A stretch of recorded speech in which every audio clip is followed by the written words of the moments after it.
ایک اللہ والے تھے، ان کو معلوم ہوا کہ ایک باندی بک رہی ہے اور بڑی سستی بک رہی ہے۔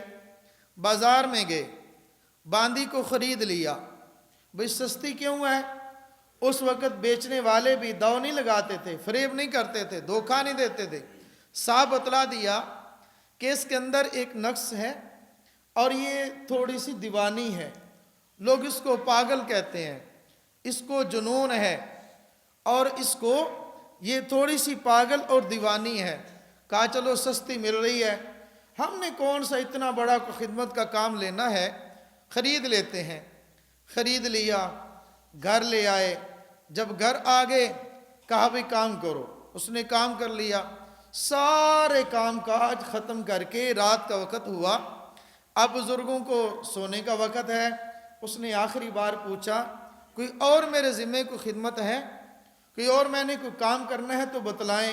فرمایا نہیں، بس میں بھی سونے لگا ہوں، آپ بھی سو جو۔ کہا کہ ٹھیک۔ اب بزرگوں نے اپنا لحاف لیا، چادر لی، سونے کی نیت سے لیٹ گئے، اور اس نے وضو کر لیا، مصلی بچھا لیا، مصلی پہ کھڑی ہو گئی۔ جیسے ہی مصلی پہ کھڑی ہوئی، مناجات شروع ہو گئی۔ کہتے کہتے ایک اس نے جملہ کہا، کہتی ہے اے میرے مولا، جو تجھے مجھ سے محبت ہے اس محبت کی قسم، اے میرے مولا، اے میرے اللہ، جو تجھے مجھ سے محبت ہے اس محبت کی قسم، یہ کر دے وہ کر دے۔ مناجات کرنا شروع ہوئی۔ جب یہ جملے کانوں میں پڑے، آنکھ کھلی، کہا اللہ کے بندی کیا کہہ رہی ہے؟ کہا میں نے یوں کہا ہے۔ کہا کہ نہیں، یوں نہ کہو، اپنے جملے کی اصلاح کرو۔ کہا جی میں کیسے کہوں، میں نے کون سی غلط جملہ یا کون سی بات کہہ دی ہے؟ کہا کہ آپ نے یہ کہا اے اللہ، جو تجھے مجھ سے محبت ہے اس محبت کی قسم، تجھے کیا معلوم اللہ تجھ سے محبت کرتے ہیں یا نہیں، اللہ تجھ سے پیار کرتے ہیں یا نہیں؟ یوں کہہ اے اللہ، جو مجھے آپ سے محبت ہے اس کی قسم، تجھے تو معلوم ہے نا کہ تو اللہ سے محبت کرتی ہے۔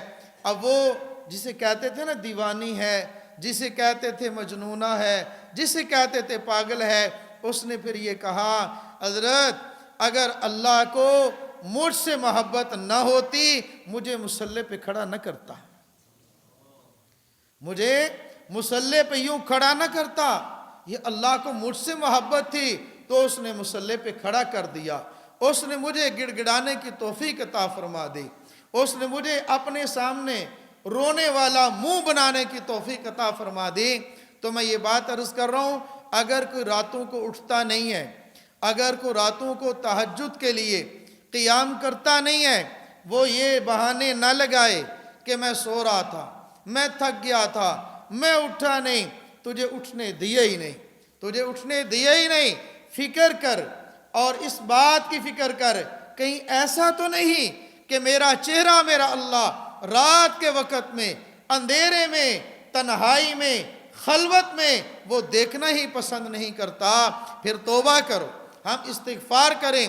آج تو تہجد تو دور کی بات، نمازیں قضا ہو گئی، فکر نہیں ہے۔ نماز تکبیر اولیٰ کی بات نہیں کر رہا، تکبیر اولیٰ ختم ہو گئی، جماعت ختم ہو گئی، نمازیں قضا ہو گئی، آج ہمیں اس کی فکر نہیں ہے۔ ایک دور وہ بھی تھا، ایک صحابی ہیں، ان کا واقعہ آتا ہے، صحابی ان کی عصر کی نماز رہ گئی، کسی کام میں یا کسی وجہ سے قضا ہو گئی، تو رو رہے ہیں اور لوگوں سے پوچھ رہے ہیں آج کوئی مجھے تعزیت کرنے نہیں آیا، کوئی میرے سامنے افسوس کرنے نہیں آیا، بھئی ہوا کیا ہے، ہم تیرے ساتھ تعزیت کر لیتے۔ کہا میری نماز عصر قضا ہو گئی ہے، اس پر مجھے اتنا دکھ اور اتنا غم ہے، میرے اولاد بھی فوت ہو جاتی تو اتنا دکھ نہ ہوتا جتنا ایک نماز کے قضا ہونے کا مجھے دکھ ہو رہا ہے۔